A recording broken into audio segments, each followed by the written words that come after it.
यदि आपको ये सुधार और संहार की परिभाषा समझ में नहीं आती तो एक उदाहरण मैं देता हूं। श्री राम भगवंत के अवतार है। सनातन संस्कृति में मान्यता है कि श्री राम भगवंत के अवतार हैं, श्री कृष्ण भगवंत के अवतार हैं। तो श्री कृष्ण के सामने में एक बिगड़ा हुआ व्यक्ति कंस चला जाता है। तो कंस के जीवन में कृष्ण कोई सुधार करते हैं कि कृष्ण का संहार करते हैं? थोड़ा जोर से बोलिए। मैंने पहले कहा था सुबह में ही कि मेरा कुछ सवाल होगा, उसका जवाब आपको देना होगा और जवाब देते चलिए बढ़िया से। ये कृष्ण जी यहाँ पर सनातन परंपरा में भगवंत के अवतार है ना, माने जाते हैं ना। श्री कृष्ण के सामने में इस दुनिया में बहुत बिगड़ा हुआ आदमी जो उसके जमाने में था, उसका नाम था कंस। वह कंस जब अपने बिगड़े हुए बुद्धि, बिगड़े हुए संस्कार, बिगड़े हुए आचरण, बिगड़े हुए व्यवहार, बिगड़े हुए स्वभाव को लेकर के जाते हैं, तो श्री कृष्ण जी अपने बुद्धि, विवेक, ज्ञान, त्याग, तप के प्रभाव से कंस के जीवन में सुधार लाता है कि सुदर्शन से सीधे कंस का संहार करते हैं। थोड़ा जोर से बोलिए ना। प्रवचन हम नहीं करेंगे, आपका कर्जा नहीं खाए हैं। जो मैं बोल रहा हूं उसको बढ़िया से आप लोग जवाब दीजिए। श्री कृष्ण ने कंस का सुधार किया कि संहार किया? संहार किया। राम जी के सामने में रावण चले आते हैं, स्वभाव से, संस्कार से, विचार से, व्यवहार से बेचारा बिगड़ा हुआ है। तो श्री राम जी ने अपने ज्ञान से, विचार से, संस्कार से, प्रवचन से, उपदेश से रावण के जीवन में सुधार लाया कि गला काट करके रावण का वृंदावन बिहारी लाल की जाए। क्या किया? सुधार किया कि संहार? संहार। क्यों किया संहार? क्योंकि भगवान के पास सुधार का ऑप्शन नहीं है। जो भी भगवान है, हिरण्याकश्यप के पास कौन पहुंच गए? नरसिंह भगवान पहुंच गए। हिरण्याकश्यप का सुधार कर दिया कि पेट फाड़ करके संहार कर दिया? क्या किया? संहार किया। राम के सामने में रावण आएंगे, उसमें सुधार नहीं ला सकेंगे, वो संहार करेंगे। कृष्ण के सामने कंस आएंगे, कंस का सुधार वह नहीं कर सकेंगे, कंस का संहार करेंगे। नरसिंह के पास में हिरण्याकश्यप आएंगे, उसके विचारों में वह सुधार नहीं करेंगे बल्कि उसका संहार करेंगे। और दूसरे तरफ यदि भगवंत का अवतार संहार करता है यानी मार देता है, खत्म ही कर देता है, और दूसरे तरफ यदि संत अवतार के रूप में आते हैं, यदि बुद्ध के सामने में उंगलीमाल जाता है तो बुद्ध ने उंगलीमाल का संहार किया कि सुधार किया? क्या किया? सुधार किया। सप्तऋषि मंडली के पास में यदि रत्नाकर जाता है तो रत्नाकर का संहार होता है कि सुधार होता है? क्या होता है? सुधार होता है। ऑप्शन कौन वाला सही है, सुधार वाला कि संहार वाला? यदि आपके जीवन में कोई बुराई हो, कोई अवगुण हो, कोई पाप हो, कोई विकार हो, कोई भूल हो, कोई चूक हो, कोई बुराई हो, तो आप यह बताइए कि आप अपने जीवन के लिए या अपने लिए कौन सा ऑप्शन चुनेंगे, सुधार वाला कि संहार वाला? तो सुधार के लिए जाना किसके पास चाहिए? संत के पास कि मंदिर के पास? जाते किधर है आप? तो वहां पर क्या होगा? सुधार का ऑप्शन है वहां? वहां सुधार का ऑप्शन नहीं है। भगवंत का अवतार इस संसार में सुधार के लिए नहीं होता, भगवंत का अवतार इस संसार में संहार के लिए होता है। और यदि कदाचित हमारे जीवन में कोई भूल है, कोई चूक है, कोई अपराध है, कोई विकार है, कोई अज्ञानता है, कोई नादानी है, कोई पाप है, तो यदि हम सीधे मंदिर के तरफ दौड़ लगाते हैं और सत्संग की अवहेलना करते हैं, भगवान की मूर्ति के सामने हम जाकर के सर झुकाते हैं, किंतु संत के शरण में आना हम पसंद नहीं करते हैं, तो उस व्यक्ति को याद रखना चाहिए कि भगवान के पास सुधार का कोई ऑप्शन नहीं है, वहां पर सीधे संहार का ऑप्शन है। और संतों और गुरुजनों के पास सुधार का ऑप्शन है। इसलिए यदि अपने जीवन के विकारों का सुधार करना चाहते हैं तो आपको सत्संग से प्रेम करना चाहिए, संत के चरण से प्रेम करना चाहिए, संत के शरण में आना चाहिए। हनुमान जी के मंदिर में एक भक्त पहुंच जाता है और भक्त ने कहा कि भगवान मेरे अंदर बहुत पाप है, बहुत विकार है, आप मेरा सुधार करके उद्धार कीजिए, रिद्धि सिद्धि सब प्रदान कीजिए, अष्ट सिद्धि नवनिधि के दाता आप ही हैं, पूरा कीजिए। ध्यान से सुनिए, यहाँ हनुमान जी को मैं भगवान का प्रतिनिधि बना रहा हूं और हनुमान जी यहाँ फैसला कर रहे। हनुमान जी कहे कि अच्छा एक बात बताओ कि तू सीधे मेरे सामने अष्ट सिद्धि नवनिधि लेने के लिए आ गया है, थोड़ा सा नारियल लेके 1.25 केजी लड्डू लेके, एक बात बताओ कि वहां जो तरी घाट में सत्संग हो रहा था वहां गया था कि नहीं गया था? प्रयागराज से यतीन्द्र साहब आए थे, धमतरी से इधर हरेंद्र साहब आए थे, बिहार से अभय साहब आए थे, हरियाणा से उधर गुलशन साहब आए थे। तो इतने दूर दूर से संत आए थे तरी घाट में, वहां पर संत का दर्शन किया कि नहीं? ये कौन कह रहे हैं? हनुमान जी कह रहे हैं। भक्त ने कहा बड़ा गजब है, आप तो सबसे पावरफुल देवता है, चौराहे चौराहे पर बैठे रह करके पूरे सब की रक्षा करते रहते हैं। तो आपके जैसे पावरफुल बल और बुद्धि के देवता होने के बावजूद भी जब हम आपके शरणागत हैं तो हमको सत्संग में जाने की क्या आवश्यकता है? हमको संत के पास जाने की क्या आवश्यकता है? हनुमान जी ने कहा नादान, ये दुनिया, ये संसार, पूरी सृष्टि संविधान से चलता है।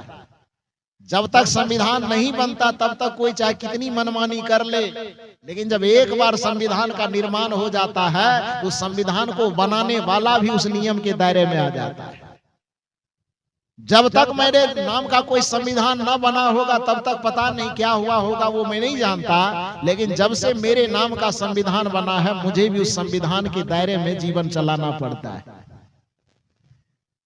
जो भक्त गया था मंदिर में थोड़ा अचंभा रह गया, उन्होंने कहा हनुमान जी ये तो पहली बार मैं सुन रहा हूं कि भगवान का भी कोई संविधान होता है। हनुमान जी ने कहा बिल्कुल होता है, राम जी का संविधान रामायण है, कृष्ण जी का संविधान गीता और श्रीमद् भागवत है, कबीर साहब का संविधान बीजक है कि नहीं है, ईसा मसीह का संविधान बाइबिल है, तो हजरत मोहम्मद इस्लाम का संविधान, हजरत मोहम्मद साहब का संविधान कुरान है कि नहीं? सनातन संस्कृति में चलने वाले अपने संविधान वेद को मानते हैं कि नहीं मानते हैं? तो हनुमान जी ने कहा कि सभी संस्कृति में जीने वालों का अपना अपना एक संविधान होता है, धार्मिक विधान होता है। तो तुम मेरे मंदिर में आए हो तो मेरा भी तो कोई संविधान है। भक्त ने कहा मेरा माथा चकरा गया, मैं कुछ समझ नहीं रहा हनुमान जी, आप बताइए आपका कौन सा संविधान है? हनुमान जी ने कहा मेरा संविधान है छोटा सा हनुमान चालीसा। कौन सा संविधान? हनुमान चालीसा, वो मेरा संविधान है। और जब से वह संविधान बना उस संविधान के अनुसार मुझे भी कार्य करना पड़ता है। तो कहा वो संविधान क्या कहता है प्रभु आप समझाइए। हनुमान जी ने कहा कभी पढ़े हो कि नहीं पढ़े? आप लोगों से मैं पूछ रहा हूं, कभी हनुमान चालीसा पढ़े हैं? नहीं पढ़े? पढ़े हैं। कुछ लोग कहते हैं पढ़े हैं, कुछ लोग कह रहे हैं नहीं पढ़े। अच्छा पढ़े नहीं तो कम से कम चौक चौराहे पर लाउड स्पीकर में जब बजता है हनुमान चालीसा तो सुने हैं कि नहीं सुने हैं? सुने हैं, कुछ पंक्ति तो याद होगी। 40 चौपाई की होती है वो, इसलिए तो उसको चालीसा कहा जाता है। पूरे कभी याद हो कि ना हो, लेकिन उसकी पहली पंक्ति आपने सुना है उसको, कभी उस पर विचार किए हैं? यदि उस पहली पंक्ति को सुने होते बढ़िया से और उस पर विचार कर लिए होते तो फिर संत और गुरुजनों की अवहेलना करने की आवश्यकता नहीं पड़ती। चाहे कितना भी मंदिर जाते रहते फिर भी सत्संग से आपको प्रेम रहता है। और यदि आपने उस पर सुन करके विचार नहीं किया तो आज मैं सुना रहा हूं, इसको बढ़िया से सुनिए। हनुमान जी ने कहा कि मेरे संविधान को कभी नहीं पढ़े हो? भक्त ने कहा पढ़े हैं लेकिन ध्यान नहीं दिए आप कहना क्या चाहते हैं।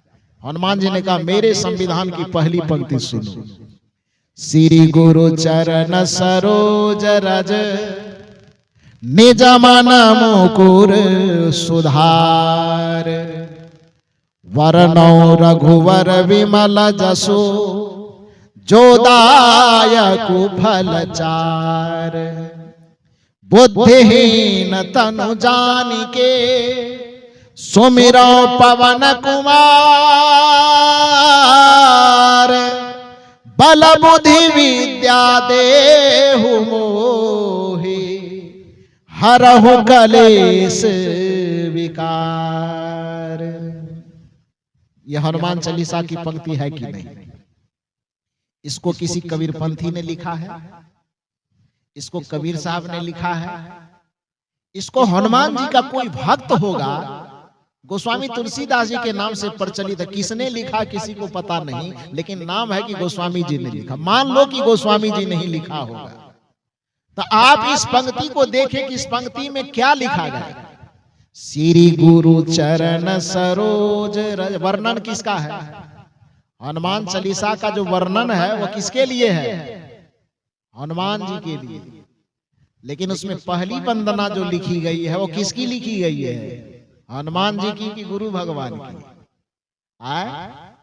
और हम शनिवार शनिवार हनुमान जी के मंदिर पहुंच जाते हैं, धो सत्संग से हमको क्या लेना देना है। हनुमान जी के भक्त ये है, भूत पिशाच निकट नहीं आवे, महावीर जब नाम सुनावे। ये महात्मा लोगों को कौन गिनता है? क्यों जाए?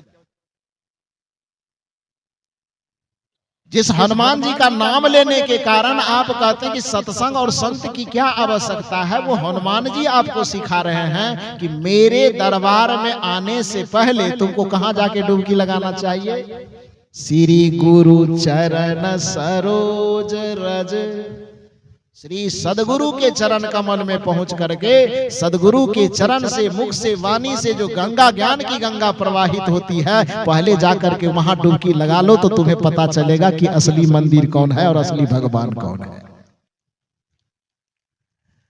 किस मंदिर में हमें जाना चाहिए और किस भगवान की पूजा करनी चाहिए, ये अपने आप पता चल जाएगा। इसलिए कहा जा रहा है कि मंदिर आने से हनुमान जी अपने भक्त को कह रहे हैं कि मंदिर तू आ गया, हमसे अष्ट सिद्धि और नवनिधि मांग रहा है, लेकिन इतना बात याद रख कि सत्संग और संत की अवहेलना करने वाले किसी भी भक्त को, किसी भी व्यक्ति को कोई भगवान चाह करके भी आशीर्वाद नहीं दे सकता। जो संत की अवहेलना करता है, जो सत्संग की अवहेलना करता है, जो धर्म, ज्ञान और भक्ति से प्रवाहित इस ज्ञान गंगा की अवहेलना करता है, तो पूरी दुनिया की किसी भी देवता में यह सामर्थ्य नहीं है कि उस भक्त का उद्धार कर दे, उस भक्त का कल्याण कर दे। इसलिए किस मंदिर से आप आस्था रखते हो, आपके आस्था को धन्यवाद है। किस भगवान से आप आस्था रखते हो, अपने जगह पर आप आस्था रखे रहो। किस मंदिर में जाकर के आप सर झुका रहे हो, अपने जगह झुकाते रहो, लेकिन इतना ध्यान रखो कि अपने हृदय में, अपने मन में, अपने बुद्धि और विचार में संत के प्रति श्रद्धा और आस्था को गहरा करो। सत्संग के प्रति आस्था को डवाडोल न होने दो, बल्कि सत्संग के प्रति अपना इतना आस्था बनाओ और सत्संग में जाते जाते जाते जाते आपको पता चल जाएगा कि हमारा असली भगवान क्या है, भगवान का असली स्वरूप क्या है। और जब भगवान के असली स्वरूप को समझ जाएंगे, भक्ति के असली स्वरूप को समझ जाएंगे, ईश्वर के असली स्वरूप को समझ जाएंगे और ईश्वर की पूजा विधान को असली रूप में जान जाएंगे, तो फिर आपको बाहर भटकने आवश्यकता नहीं पड़ेगी। आपका तन ही आपके लिए मंदिर हो जाएगा और इस तन रूपी मंदिर में बैठा हुआ आत्मा ही आपके लिए भगवान, परमात्मा और ईश्वर हो जाएगा।